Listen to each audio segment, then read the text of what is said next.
கருணையில அப்பேற்பட்ட விஷயம் இருக்கு. கருணையை கற்றுக்கொள்ளுங்கள். நினைத்து பார்க்க முடியாத மிராக்கள்லாம் உங்க லைஃப்ல நடக்குங்க.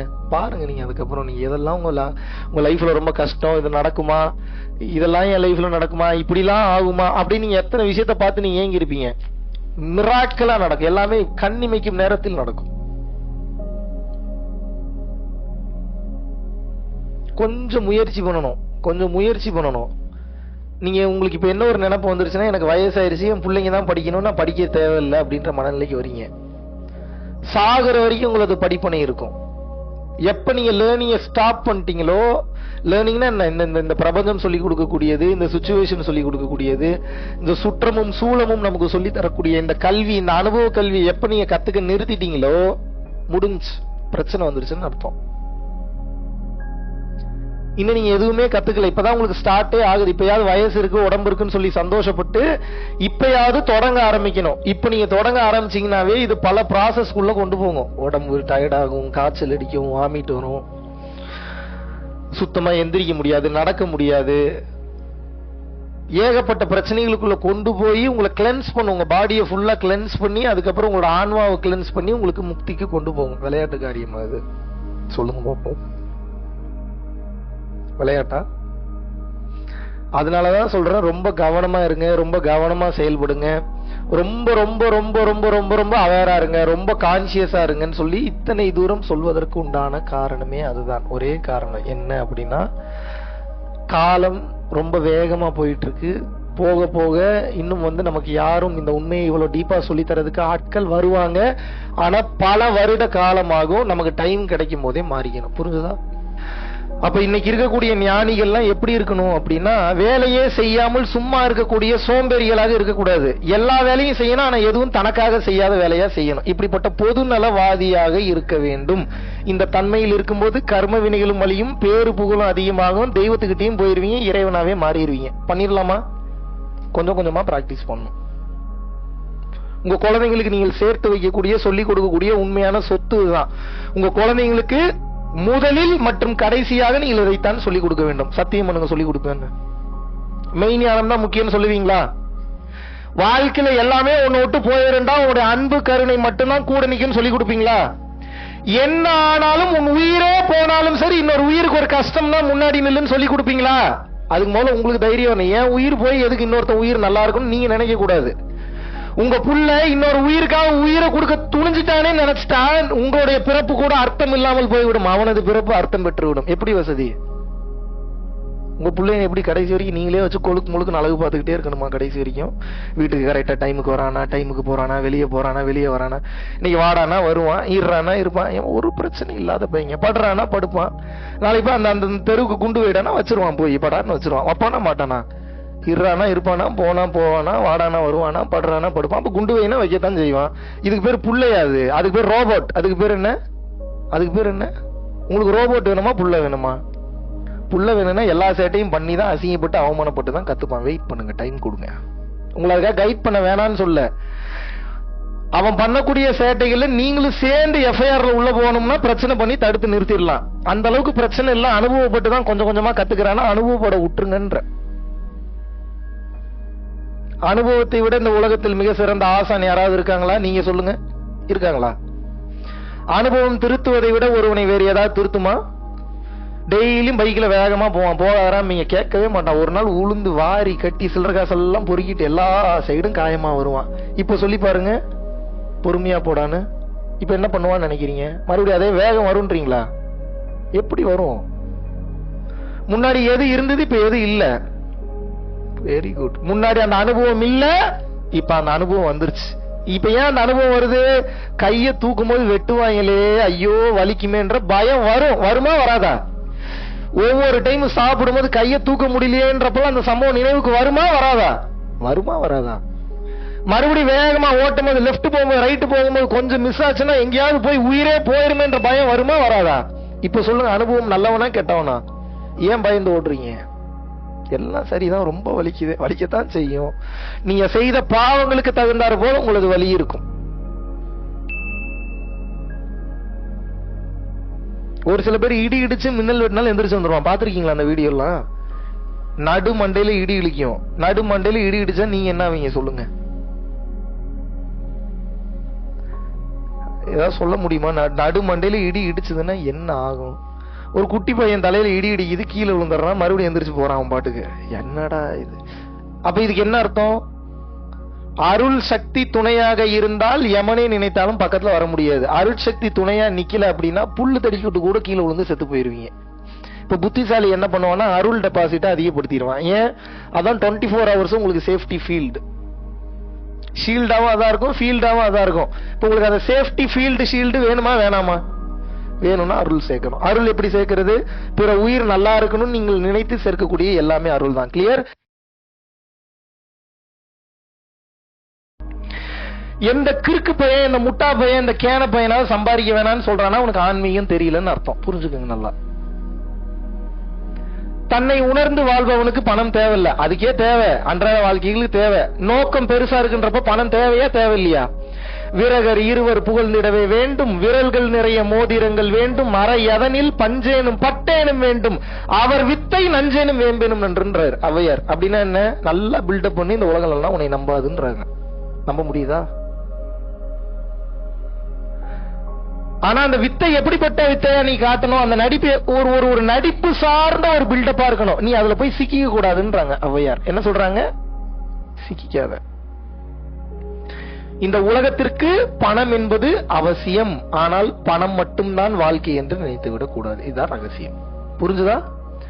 பணம் இருந்தால்தான் எந்த ஒரு இடத்துக்கு போக முடியும், பணம் இருந்தால்தான் எந்த ஒரு இடத்துக்கு வர முடியும். ரமண மகரிஷி இருந்தாருன்னா அவர் கதை வேற. 13 வயசுலயே ஞானம் அடைஞ்சிட்டாரு. நம்ம இன்னும் 13,000 வருஷம் ஆனாலும் ஒண்ணும் ஆக மாட்டேங்குது. Yes or no? இப்போ ரமண மகரிஷி ஞான நிலையில உட்கார்ந்தாருன்னா சோறு போடுறதுக்கு அத்தனை பேர் இருக்காங்க. உங்களுக்கு யாரு இருக்கா? அப்படி இருக்காங்கன்னா அப்படி உட்கார்ந்துக்குங்க. நீங்க அப்படி உட்கார முடியுமா? பொண்டாட்டி புருஷன் உங்களுக்கு எப்ப மரியாதை? உழைச்சு கொண்டு வந்து சம்பாரிச்சு போட்டீங்கன்னா தான் பொண்டாட்டி புருஷன்ற மரியாதை. இல்லைன்னா அந்த மரியாதை இருக்குமா? நீங்க சொல்லுங்க, ஹானஸ்டா சொல்லுங்க. உங்க புருஷன் சம்பாதிக்கல, மதிப்பீங்களா? நீங்க நடிக்காதீங்க, பொய் சொல்லாம சொல்லுங்க. அப்புறம் உங்க புருஷனுக்குலாம் லெட்டர் போடுவோம். ஒவ்வொரு அட்ரஸும் வாங்கி வச்சுக்க, நாளையில இருந்து வேலைக்கு போகாதீங்க, பொண்டாட்டி பாத்துக்கிறேன்ட்டாங்க, லெட்டர் போடுவோம். கரெக்டா சொல்லுங்க. சம்பாதிக்கலன்னா உங்க பொண்டாட்டியோ புருஷனுக்கோ உங்க மேல மதிப்பு இருக்குமா இருக்காதா? அப்ப பணம் அவசியமா இல்லையா? ஆனால் பணம் மட்டுமே அவசியமா? பணத்துடன் சேர்ந்த குணமும் அவசியம். இப்ப பணம் சம்பாதிக்கிறதுக்கு ரூட் தெரிஞ்சிருச்சு உங்களுக்கு, குணம் சம்பாதிக்கிறதுக்கு ரூட் தெரியல. இப்ப பணத்தை பூரா குணமா கன்வெர்ட் பண்ணுங்கன்ற. பணமும் அருள் தானுங்க, எல்லாமே எனர்ஜி தானுங்க. பண ரூபத்துல இருக்கிறது எனர்ஜி தான், சாப்பாடு ரூபத்துல இருக்கிறது எனர்ஜி தான், பொண்ணு ரூபத்துல இருக்கிறது எனர்ஜி தான், ஆம்பளை ரூபத்துல இருக்கிறது எனர்ஜி தான், நாய் ரூபத்துல இருக்கிறது எனர்ஜி தான். எல்லாமே எனர்ஜி தானே. அப்ப எல்லாமே அருள் தானே. பணம் எப்படி பிசாசா மாறுச்சு நீங்க சொல்லுங்க இப்போ? அப்ப பணம் பிசாசா இல்ல பணத்தை எந்த தேவைக்காக நீங்கள் பயன்படுத்துகின்றீர்கள் என்ற அந்த குணம் பிசாசா? அப்ப குணத்தை தானே சரி பண்ணணும். பணத்துல பிரச்சனை இல்ல. பணம் எதுல இருக்கு? இப்ப பிரச்சனை எதுல இருக்கு? அந்த பணத்தை வச்சு ஆளை போட்டு தள்ளுறதுக்கு கூலி படைக்கும் பணம் கொடுக்கலாம், மீனை வெட்டி மீன் வாங்குறதுக்கு பணம் கொடுக்கலாம், கோவில் டொனேஷனாகவும் கொடுக்கலாம், அன்னதானத்துக்கும் கொடுக்கலாம், கல்யாண செலவுக்கும் கொடுக்கலாம், தூக்கி போட்டு எரிக்கலாம், கொளுத்தலாம், என்ன வேணா பண்ணலாம். இப்ப சொல்லுங்க, பணம் பிரச்சனையா? பணத்தை நீங்க எதுக்கு பயன்படுத்துறீங்கன்ற அந்த தேவை பிரச்சனையா? நல்லா சம்பாதிங்க, நிறைய சம்பாதிங்க, தப்பே கிடையாது. ஆனா சம்பாதிக்கிறதே பொழப்பா வச்சுக்காதீங்க. கிளியர்? ஒரு கட்டத்துக்கு மேல நீங்க என்ன பண்ணணும்னா பணம் மூலியமா பணம் சம்பாதிக்க ஆரம்பிச்சிடணும். உங்களுக்கு டெக்னிக் சொல்லி கொடுத்துறேன். ஒரு கட்டம் வரைக்கும் நீங்க உழைக்கணும். ஒரு கட்டத்துக்கு மேல என்ன பண்ணணும்னா கொஞ்சம் ஸ்மார்ட்டா யோசிங்க. நிறைய பினான்சியல் பிளானர்ஸ் இருக்காங்க, கேளுங்க. ஒரு எக்ஸாம்பிளுக்கு எவ்வளவு வச்சிருக்கீங்க? 10 lakhs. இந்த வெறும் 10 lakhs மட்டும் இருந்தாவே காலம் ஃபுல்லா நீங்க சாப்பிடலாம். தெரியுமா? தெரியுமா? அதுல இருந்து ஒரு 1 லட்சம் ஒரு ஸ்டாக்லயோ, ஸ்டாக் பண்ணக்கூடாது வைக்க, நீங்க பண்ணாதீங்க. வரணும்னு இருந்தா ஏதோ ஒரு ரூபத்துல வரும். சோ ஸ்டாக்ஸ்லயோ மற்ற விஷயங்களையோ ஏதாவது இன்வெஸ்ட்மெண்ட் பண்ணணும். இல்ல வந்து பாத்தீங்கன்னா வேற ஏதாவது ஒரு இன்வெஸ்ட்மெண்ட் நிலத்துல போடணும், இல்லன்னா ஏதாவது கோல்டு வாங்கணும், வைரம் வாங்கணுமா, இது எல்லா பிளானும் எவன் வச்சிருப்பான்? உங்களுக்கு தெரியாது. அந்த செக்மெண்ட் உங்களுக்கு தெரியாது. பணம் சேர்த்து வைக்கிறீங்கன்றக்கா நீங்க பெரிய புலமை பெற்றவன் இல்ல பணத்துல. புரிஞ்சுக்குங்க. எங்க நீங்க ஜெயிப்பீங்கன்னா உங்களுக்கு ஒரு விஷயம் எங்க தெரியலையோ அந்த விஷயத்த 100% தெரிஞ்ச மாஸ்டர் ஒருத்தர் இருப்பான், அவன்கிட்ட போய் கன்சல்ட் பண்ணி அந்த நாலேஜ் நம்ம வாங்கிக்கணும். புரியுதா? ஏன் வாங்கிக்கணும்? இல்லன்னா உங்களை ஏமாத்திட்டு போயிருவானுங்க வேற எவனாவது. பரவாயில்லையா? ஒரு குறிப்பிட்ட டைம் வரைக்கும் நீங்க உழைச்சாதான் பணம்ன்ற மாதிரி வச்சிருக்கணும். ஒரு கட்டத்துக்கு அப்புறம் அந்த பணத்தவே மறுபடியும் பணம் பண்ண வைக்கணும். நீங்க உழைக்கலனால அந்த பணம் பாசிவ் இன்கம் சொல்லுவாங்க. இதுக்கு பேர் என்ன? பாசிவ் இன்கம்னா என்ன? நீங்கள் சம்பாதித்த பணம் மேலும் பணத்தை சம்பாதிக்கும். இந்த ஐடியா யாரு கொடுப்பாங்க? மார்க்கெட்டை ஃபுல்லா ஸ்டடி பண்ணி அனலைஸ் பண்ணி நாட்டினுடைய பொருளாதாரம், நிதி நிலைமை இதெல்லாம் நல்லா தெரிஞ்சு வச்சிருக்கக்கூடிய good financial planners and advisers இருக்காங்க. இவங்க கிட்ட பேசி உங்க எதிர்காலத்தை சேஃப்டி பண்ணிட்டு ஃப்ரீயா உங்களுக்கு பிடிச்ச மாதிரி வாழ ஆரம்பிச்சிடணும். நீங்க சம்பாதிச்சாலும் சம்பாதிக்கலாட்டி மாசம் 10 லட்சம் ரூபாய் உங்க அக்கௌண்ட்ல கிரெடிட் ஆகணும். ஏன்னா நீ போற உலகம் அதுக்கப்புறம் அப்படித்தான் இருக்கும். இந்த 10 lakhs ஒரு எஃப்டிலயோ இல்ல ரெக்கரிங் டெபாசிட்லயோ இல்ல வேற ஏதாவது ஸ்டாக்ஸாவோ இல்ல நிலமாவோ இல்ல ஏதோ ஒரு மூலியமா ஒரு பிசினஸ்ல வருமானமாவோ வர ஆரம்பிச்சிருச்சுன்னா நீ ஜெயிச்சிட்டீங்கன்னு அர்த்தம். ஆன்மீகத்துல முக்கால்வாசி நபர்கள் தோற்று போவதற்கு உண்டான மாபெரும் காரணமே என்ன அப்படின்னா, கடைசி வரைக்கும் உங்க தேவைக்கு நீங்க தான் ஓடிட்டு இருக்கீங்க. இல்லன்னா உங்க தேவைக்காக உங்க புருஷனோ பொண்டாட்டியோ ஓடுறாங்க. உங்களுக்காக யாரு ஓடணும்? யாருங்க ஓடணும்? அவ்வளவுதான் மேட்டர். பணத்தை சம்பாதிக்க வச்சிருங்க, உங்களுக்கு வேலை இல்ல. எப்ப நீங்களே சம்பாதிச்சிட்டு இருக்கீங்களா ஏகப்பட்ட வேலை இருக்கு. இது கிளியரா இருக்கா? அதனால பல பேர் இதுக்கு முன்னாடி நம்ம பரம்பொருள் யோகம் பயிற்சி தினமும் நீங்க பண்ணீங்கன்னாவே எந்த ஒரு எக்ஸ்டர்னல் பொருளும் நீங்கள் வாங்க வேண்டிய அவசியம் இல்லை.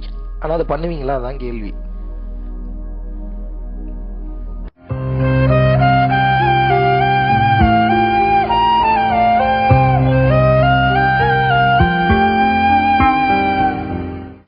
தன்னை உணர்ந்து வாழ்பவனுக்கு பணம் தேவையில்ல. அதுக்கே தேவை, அன்றாட வாழ்க்கைகளுக்கு தேவை. நோக்கம் பெருசா இருக்குன்றப்ப பணம் தேவையா தேவையில்லையா?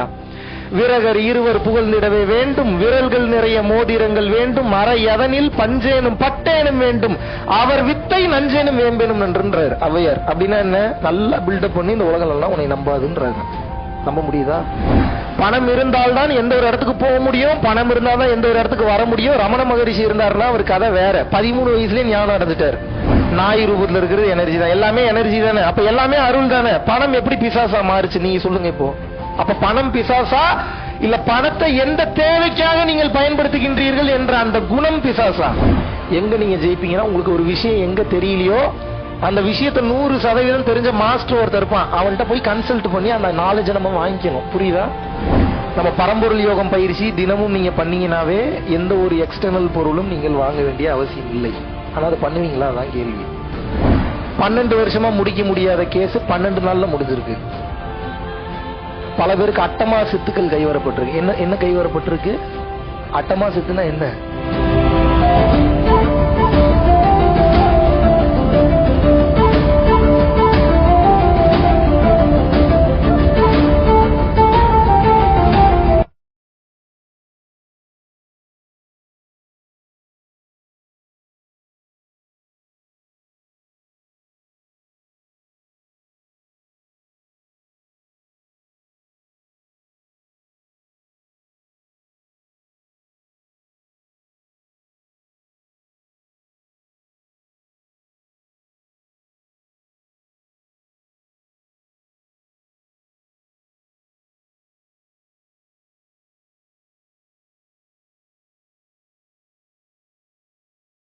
மெய்ஞானம் என்பது அறிவியலிற்கும் அப்பாற்பட்ட ஒன்று. அது என்ன சொல்லுது அப்படின்னா, it is a directed movie.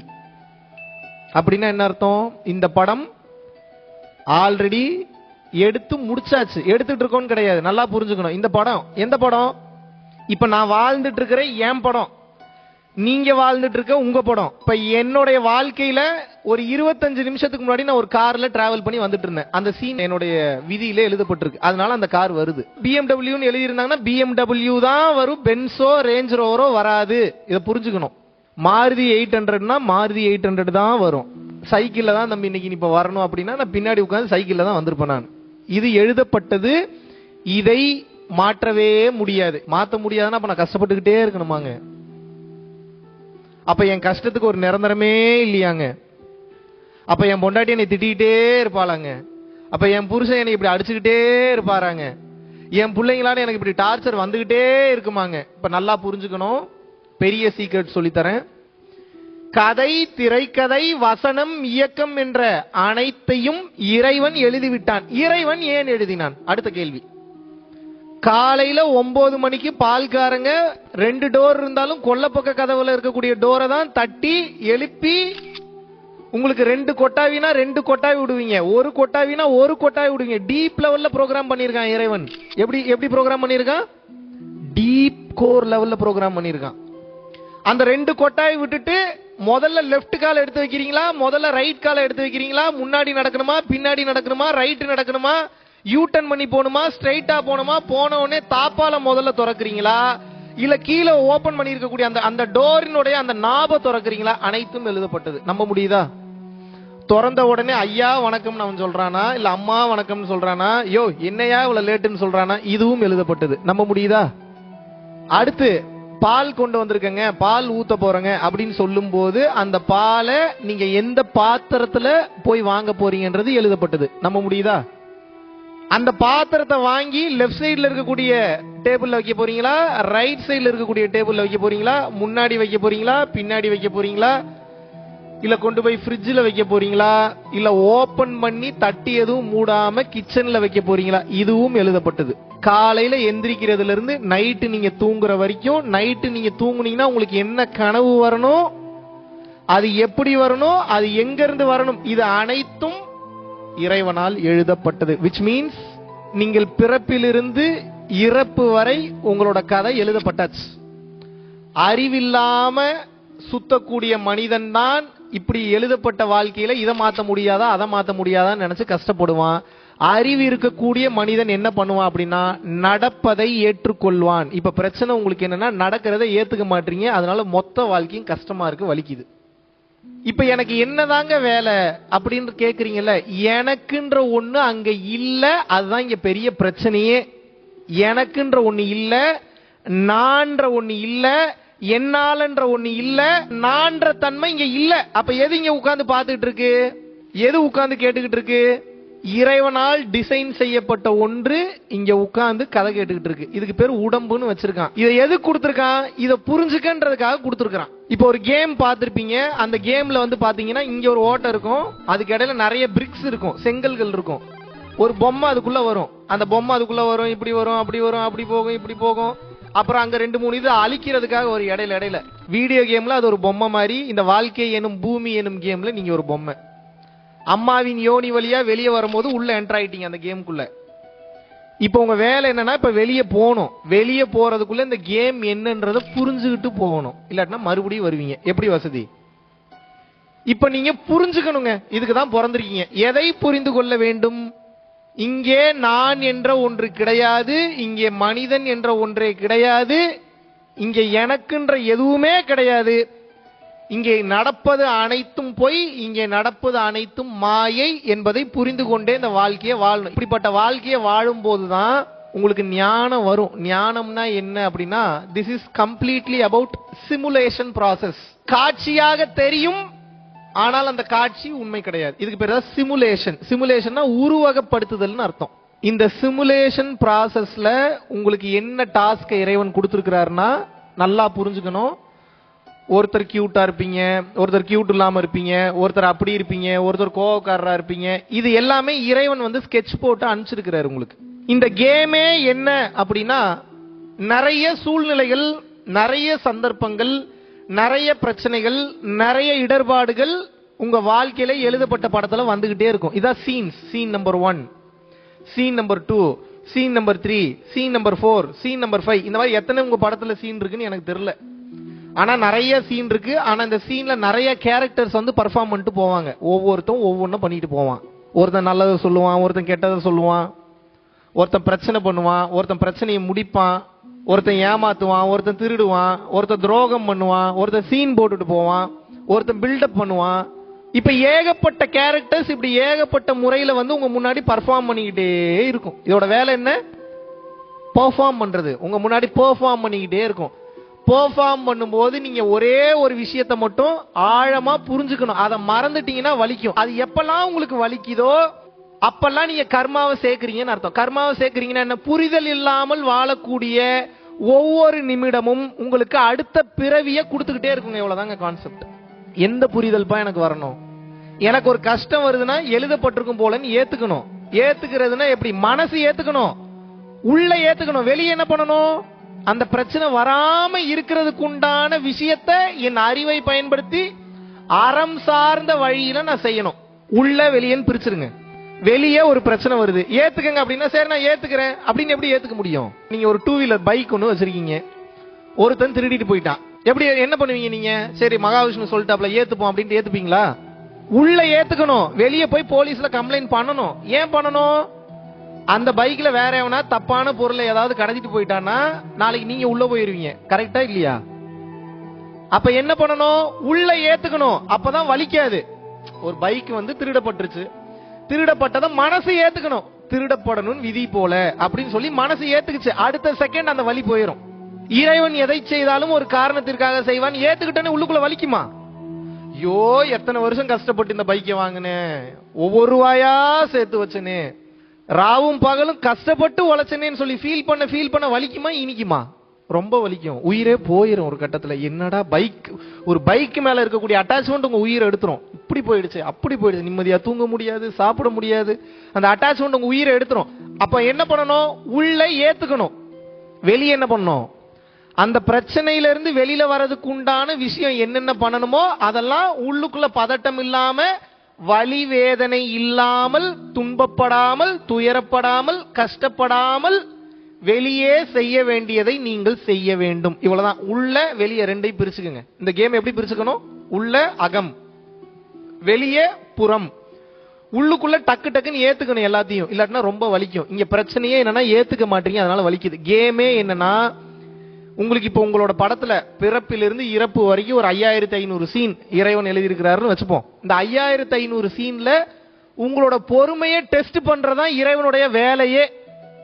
இவன் சும்மா இருக்கானா, பிரச்சனை பண்றானா, அமைதியா போறானா, ஏத்துக்கிறானா, இல்லாட்டினா வந்து யாரையாவது குறை சொல்றானா, இல்லாட்டினா மத்தவனை குறை சொல்றானா, அவனையே குறை சொல்றானா. இறைவனுக்கு வேலையே என்ன அப்படின்னா, ஏகப்பட்ட சீன் எழுதி அதுல உங்களோட அகங்காரத்தை டோட்டலா அழிக்கணும், டோட்டலா சுக்குநூறா உடைக்கணும், டோட்டலா டெஸ்ட்ராய் பண்ணணும். இறைவனுடைய டியூட்டி என்ன அப்படின்னா, உங்களுடைய முழுமையான அகங்காரத்தை தவிடு பொடியாக்க வேண்டும் என்பதற்காக இந்த வாழ்க்கையை கொடுத்திருக்கிறாருங்க. அவ்வளவுதாங்க மேட்டர், சிம்பிள்.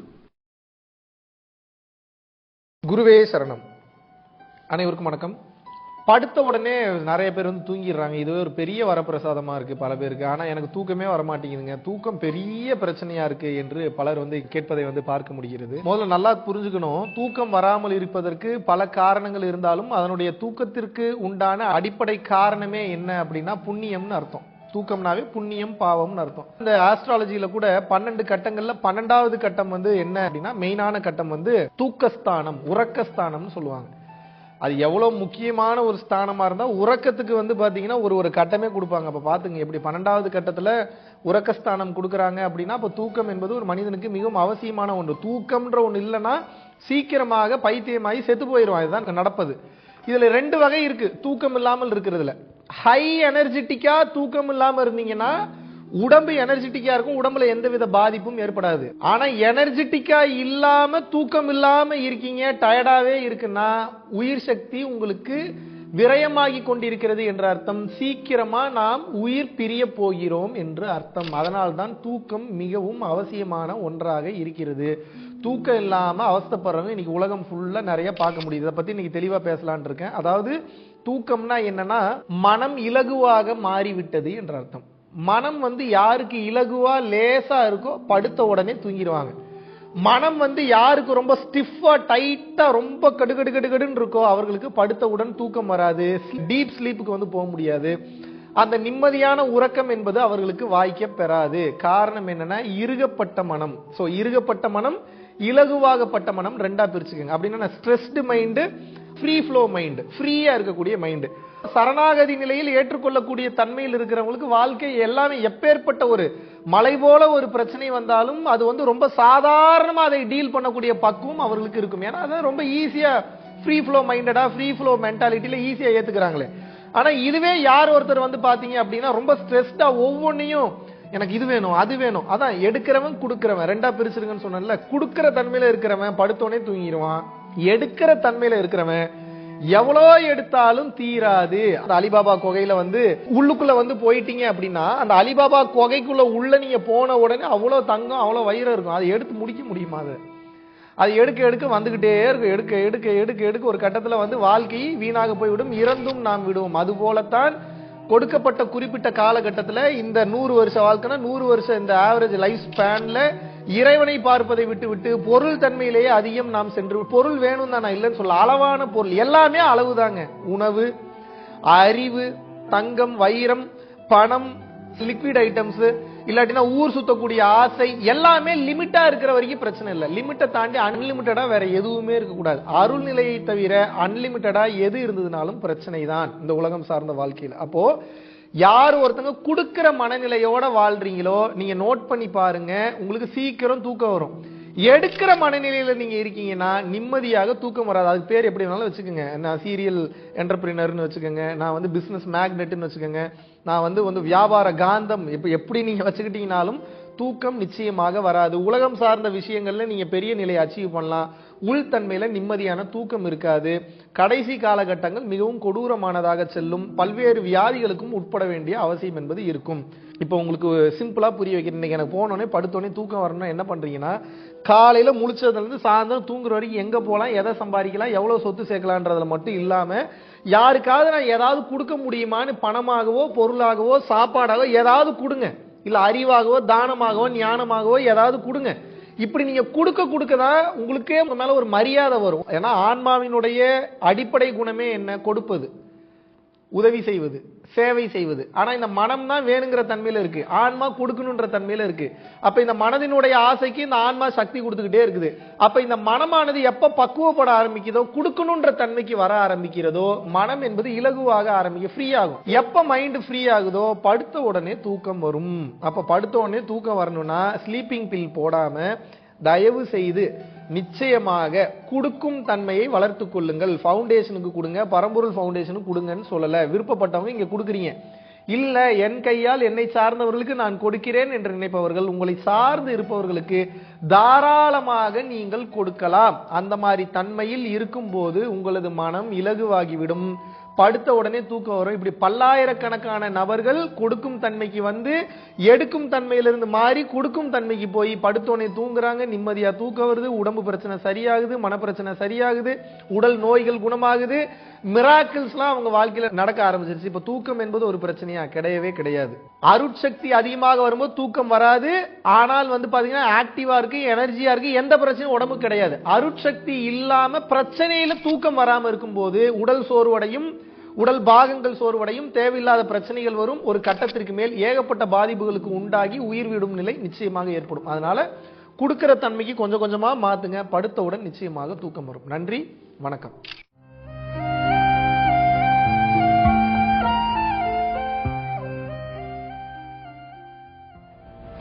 படுத்த உடனே நிறைய பேர் வந்து தூங்கிடுறாங்க. இதுவே ஒரு பெரிய வரப்பிரசாதமா இருக்கு பல பேருக்கு. ஆனா எனக்கு தூக்கமே வரமாட்டேங்குதுங்க. தூக்கம் பெரிய பிரச்சனையா இருக்கு. மனம் வந்து யாருக்கு இலகுவா லேசா இருக்கோ படுத்த உடனே தூங்கிடுவாங்க. எனக்கு இது வேணும் அது வேணும். அதான் எடுக்கிறவன் கொடுக்கிறவன் ரெண்டா பிரிச்சிருக்குன்னு சொன்னல. கொடுக்கிற தன்மையில இருக்கிறவன் படுத்தோடனே தூங்கிடுவான். எடுக்கிற தன்மையில இருக்கிறவன் எவ்வளோ எடுத்தாலும் தீராது.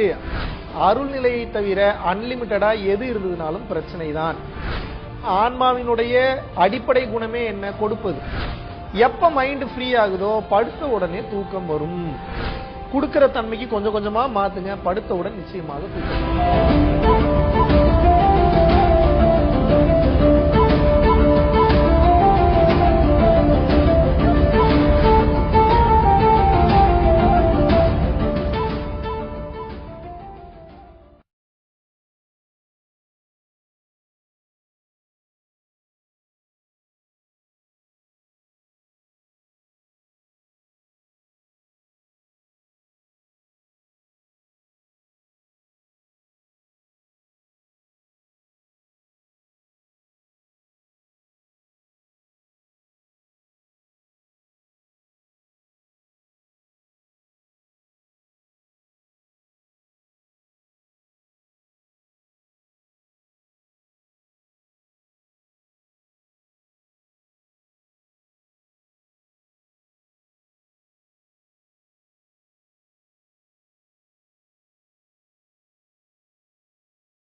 அப்படி ஒரு மூன்றாம் மனிதன், அறிமுகம் இல்லாத மனிதன் உட்கார்ந்து கிறுக்குத்தனமா மென்டல் தனமா பேசினான்னா அதை நாம் கண்டுகொள்ள வேண்டிய அவசியம் இல்லையோ, அதுபோல இந்த கிறுக்குத்தனமா மென்டல் தனமா பேசக்கூடிய மனதை கண்டுகொள்ள வேண்டிய அவசியம் இல்லை. until if it is really needed to examine and do something with it. அப்படின்னா என்ன? உங்களுடைய மனம் ஒரு பைத்தியக்காரன், மனம் ஒரு கிறுக்க. இப்போ அப்புறம் குருவா மாறுவான், அப்புறம் தெளிவானவனா மாறுவான், அப்புறம் மந்திரச்சாவியா மாறுவான், அப்புறம் இறைவனா மாறுவான். அது அப்புறம். இப்ப எப்படி இருக்கான்? கிறுக்க, முட்டாள், மூடன், அறிவில்லாதவன், சுயநலவாதி, விளங்காதவன், பொறாம புத்தி பிடிச்சவன், பழி வாங்கணும்ன்ற எண்ணம் வச்சிருக்கிறவன், சுகமாவே இருக்கணும்ன்ற எண்ணம் பெற்றவன் யார்? யார்?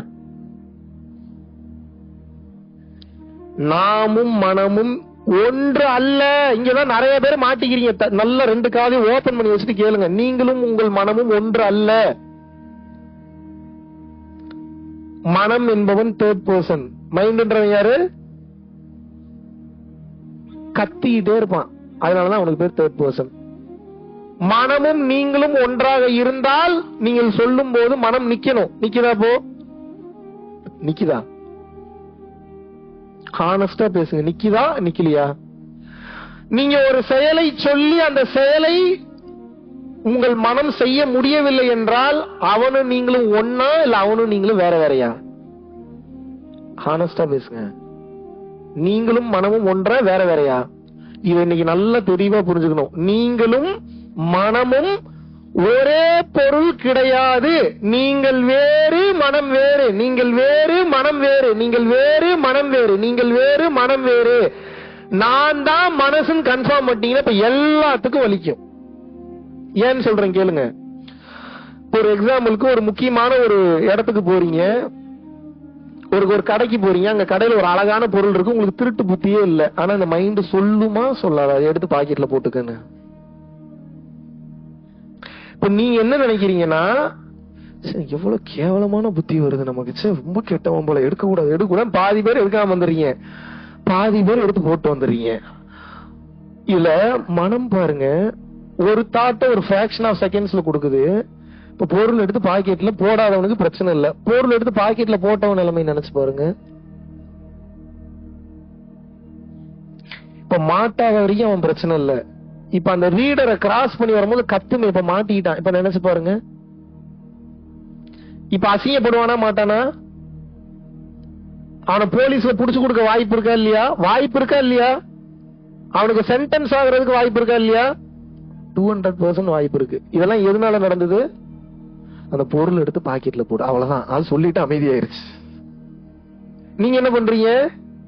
இந்த போட்டுறேன்னு எடுத்து போட்டுறீங்க. இப்ப நீங்களும் அவனும் ஒன்னா? சொல்லுங்க.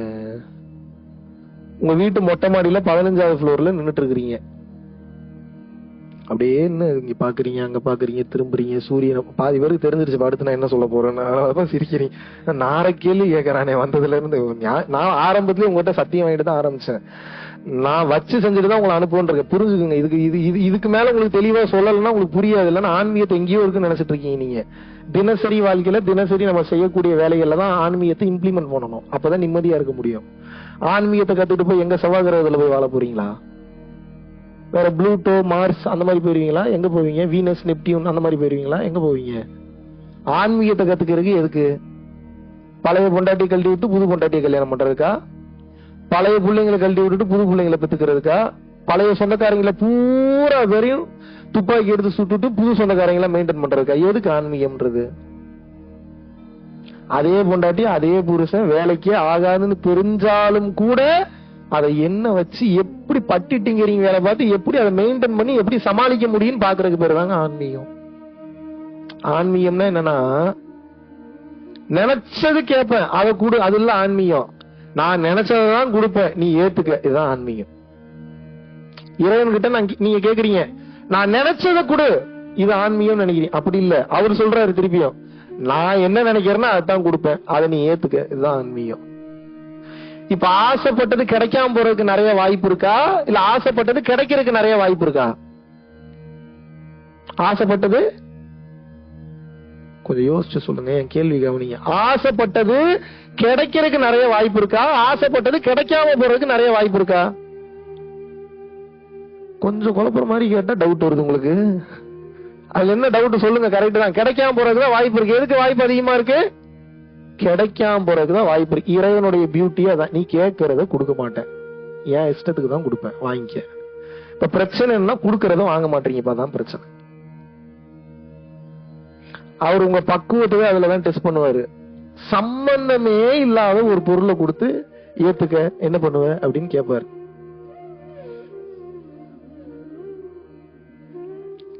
அதை ஏற்றுக்கொள்ளக்கூடிய மனப்பக்குவம் எவனுக்கு வந்துருச்சோ அவன் இறைவனை அடைந்து விட்டான் என்று பொருள். எப்பயுமே நம்ம கட்டிக்க போற பார்ட்னரும் செல்போனும் ஒண்ணு தெரியுமா உங்களுக்கு? நம்ம கட்டிக்க போற பார்ட்னரும் செல்போனும் ஒண்ணு. ஏன் தெரியுமா? இன்னும் கொஞ்சம் வெயிட் பண்ணிருந்தா நல்ல மாடலா கிடைச்சிருக்குமே. எப்ப வரைக்கும்? சாகர வரைக்கும். ஏண்டா இதுக்கப்புறம் நீ வெயிட் பண்ணி இதுக்கப்புறம் நல்ல மாடல் கிடைச்சு நீ எப்போ ஒர்க் அவுட் பண்ணி எப்ப நீ வாழ்க்கையில அடுத்த கட்டம் போற, இன்னும் கொஞ்சம் வெயிட் பண்ணிருந்தா எப்ப வரைக்கும் தோணும்? 50 வயசுலயும் அதான் தோணும், 55லயும் அதான் தோணும், 60லயும் அதான் தோணும், 75லயும். அதுக்குள்ள அவன் நடக்க முடியாம கை காலெல்லாம் தொங்கி ஒரு குச்சி வச்சு நடந்து வந்துட்டு இருப்பான். அப்ப கூட அந்த மனசு கேட்கும் பாரு, இன்னும் 1 வருஷம் வெயிட் பண்ணிருந்தா நல்ல பொண்ணா பாத்து. ஏண்டா 70-80 வயசுல சாக போற நீ, சாக போற நேரத்துல நல்ல பொண்ணா நல்ல பையனா? புரிதல் இல்லை. என்னல்ல? சிம்பிள் மேட்டர், அண்டர்ஸ்டாண்டிங் இல்ல. வாழ்க்கைனா இப்படித்தான் இருக்கும். எவனும் நம்மள மதிக்க மாட்டான். ஆரம்பத்திலேயே நம்ம தெளிவு இல்லாம இருந்துட்டோம்னா இவனுங்கெல்லாம் சாகிற மாதிரி நம்மளும் ஏக்கப்பட்டு ஏங்கி நமக்கு எவனா உதவிக்கு வந்துட மாட்டானான்னு நினைச்சு நம்ம சாவோம். அதனால நம்ம என்ன பண்றோம்? இப்போ ஆரம்பத்திலே ஏத்துக்கிற மனநிலைக்கு வந்துருவோம் எல்லாரும். இதுக்கு பேர் தான் சரணாகதி. இதுக்கு பேர் என்ன?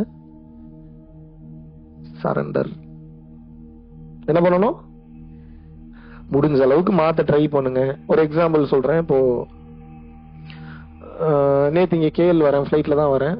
ஃபர்ஸ்ட் ஒரு பிளைட் போடுறேன். கரெக்டா அந்த பிளைட்டை மிஸ் பண்ண வேண்டிய ஒரு சூழ்நிலை வருது. மிஸ் பண்ணிரோனா வேணாமா இந்த குழப்பம் போய்கிட்டே இருக்கு. அப்ப ரெண்டாவது ஆப்ஷன் யோசிக்கிறேன். ஒண்ணுன்னு அடுத்த டிக்கெட் போடணும், அப்படி இல்லாட்டினா ஏர்போர்ட்டுக்கு முன்னாடியே போகணும். 2 ஆப்ஷன் இருக்கு எனக்கு. அடுத்த டிக்கெட் போட்டா தேவையில்லாத செலவு, முன்னாடியே ஏர்போர்ட்டுக்கு போகலான்னு போனாலும் டிராபிக் அதிகமா இருக்கு. அப்ப நான் என்ன பண்றது? அங்கேயே இருக்கவும் முடியாது, இன்னைக்கு கிளாஸ் இருக்கு. அப்ப என்ன பண்ணணும்? டக்குன்னு கூப்பிட்டா அந்த நாட்டுல வேகமாலாம் கார் ஓட்ட முடியாது. அந்த டிரைவரோட மண்டையை கழுவுறேன், பேசினதை விட உனக்கு 1000 வெள்ளி நான் எக்ஸ்ட்ரா கொடுக்குறேன், சீக்கிரம் போன். பறந்தது பாருங்க காரு. அதுக்கப்புறம் ஏர்போர்ட்டை 15 நிமிஷத்துல கொண்டு வந்து விட்டுட்டான். எங்க இருந்து வந்த 1000 வெள்ளி அவ்வளவு வேலை பண்ணுது. இதுதான் ஞானம்னு சொல்றேன். இதுதான் ஞானம்னா நீங்க எப்பேற்பட்ட ஆற்றல் மிக்க மனிதனாக இருந்தாலும் சரி, மேஜிக் பண்ணி நான் டிராபிக் லைட்டை மாத்துவோன்னு போக கூடாது. 1000 ரூபாய் கொடுத்தா அவனே வேகமா போயிருவான். புரியுதா உங்களுக்கு? எந்த நேரத்துல எதை செய்யணும், எதை செஞ்சா நமக்கு வேலை சீக்கிரம் முடியும்னு பாக்கணும். இவ்வளவுதாங்க ஞானம். எப்பயும் நான் இந்த ஹைவே மட்டும் தான் எடுத்து போனேன், அதனால எனக்கு இந்த ஹைவே தான் பிடிக்கும், போகக்கூடாது. ஆத்திர அவசரம்னா ஷார்ட் ரூட் எடுத்து போகணும். தேவைப்பட்ட ரிவர்ஸ்லயே கூட வரணும். சிங்கப்பூர்ல ரிவர்ஸ்ல கார் ஓட்டி அவனையாவது பாத்திருக்கீங்களா நீங்க? எனக்கு ஓட்டினாங்க. சிங்கப்பூர் ரோட்ல ஸ்பீடா போனாவே ஃபைன். அங்க ஒருத்தன் ஓட்டுறாங்க பென்ஸ் கார்ல, நீங்க பிக்கப் பண்ணிட்டு ஒரு அசோசியேஷன் கூட்டு போறாப்ல, நல்ல மனுஷன் தான், சூப்பரான டைப். லேட் ஆயிடுச்சுன்னு சொல்லிட்டு என்ன தெரியுமா பண்ணாரு? ஒரு சிக்னல் தாண்டி போயிட்டாரு, ரிவர்ஸ் கியர் போட்டு ரிவர்ஸ்ல வந்துட்டு இருக்காரு 1/2 கிலோமீட்டர். நான் பாக்குறேன், ஒரு ரியாக்ஷன் கொடுக்கல. Okay, he is not a common man. எங்க சிங்கப்பூர்ல ஒருத்தர் ரிவர்ஸ்ல காடி ஓட்டுறானா யாருங்க அவன்? கடவுளுக்கு அவனுக்கு ஏதாவது வித்தியாசம் இருக்காங்க? நான் உண்மையா நான் ஒரு 10 நிமிஷத்துக்கு அவனை தெய்வம் மாதிரி தான் பார்த்தேன். நான் எப்படி அவனால மட்டும் முடியுது? அதுக்கு அவன் கொடுத்த பதில் என்ன தெரியுமா? அவனுக்கு ஆன்மீகத்துல இருக்கானா இல்லையா தெரியல. ஏன் ப்ரோ இப்படி பண்றீங்க? பிடிச்சானுங்கன்னா நம்ம வேணும்னே வாயை நோண்டுவோம், என்னதான் சொல்றான்னு பாக்குறது. ஏன் ப்ரோ பிடிச்சாங்கன்னா ஃபைன் போட போறானுங்க, ஒரு $500-600 மேல போடுவானுங்க. $500-600 நான் பண்ற ஸ்டாக் மார்க்கெட்ல 2 மணி நேரத்துல நான் சம்பாதிச்சிருவோம் ப்ரோ, ஃபைன் கூட கட்டி. இப்ப பிரச்சனை அதுல உங்களுக்காக 25 பேர் உட்காந்துருக்காங்க, நீங்க உள்ள போங்க அனுப்பிச்சு வைக்கிறான். இதுக்கு பேர் தான் ஞானம். அந்த ஆளுக்கே தெரியாம அந்த ஆள் ஒரு ஞான நிலையில தான் வாழ்ந்துட்டு இருக்கான். அது என்ன ஞான நிலை? அந்த நேரத்துல எது சிறந்தோ அந்த முடிவை படாருன்னு எடுக்கணும். நான் என்ன சொல்றேன்னா உங்களுக்கு எப்படி புரியும்? இப்ப இந்த கர்ச்சீஃப் இங்க இருக்குன்னு வச்சுக்கோங்க. இந்த கர்ச்சீஃப் எடுத்து இங்க வைக்கணும் அப்படின்னா, பழைய ஆளா இருந்தா நீங்க என்ன தெரியுமா பண்ணுவீங்க? இதுதான் டேட்டா அப்படி செயல்படுறது. ஒரு கர்ச்சீஃப் எடுக்கணும்னா முதல்ல என்ன பண்ணணும்? முதல்ல கர்ச்சீஃப் கிளீனா இருக்கான்னு பார்க்கணும். அதுக்கு முதல்ல எந்திரிக்கணும், உட்காரணும், அதுக்கப்புறம் கர்ச்சீஃப் எடுத்து பார்க்கணும், விரிச்சு பார்க்கணும், அப்புறம் எடுத்து இந்த பக்கம் வைக்கிறீங்க. எத்தனை செகண்ட் செலவாகுது இதுக்கு? 20 இருந்து 25 செகண்ட். நான் என்ன சொல்றேன்னா, கர்ச்சீஃப் எடுக்கணும்னா கர்ச்சீஃப் மட்டும் எடுக்க வேண்டியதான, வேலை முடிஞ்சுல்ல. எதுக்கு தேவையில்லாத தாட்டெல்லாம் உங்களுக்கு ஓடிட்டு இருக்கு? இவ்வளவுதாங்க ஞானம். புரியுதா? என்ன புரிஞ்சது இப்ப நான் சொன்னதுல? இவ்வளவுதான் ஞானம்னா எவ்வளவுதான் ஞானம்? இப்படி எடுக்க வேண்டிய கர்ச்சீஃப் இப்படி எடுத்துருங்கன்ற. எதுக்கு இப்படி கொண்டு வரீங்க? நீ இப்படி போய் இங்க இருந்து கீழே வந்து இங்க இருந்து சைடுல போய் இப்படி வந்து தொடர்ந்து இப்படி தொட வேண்டியதானே?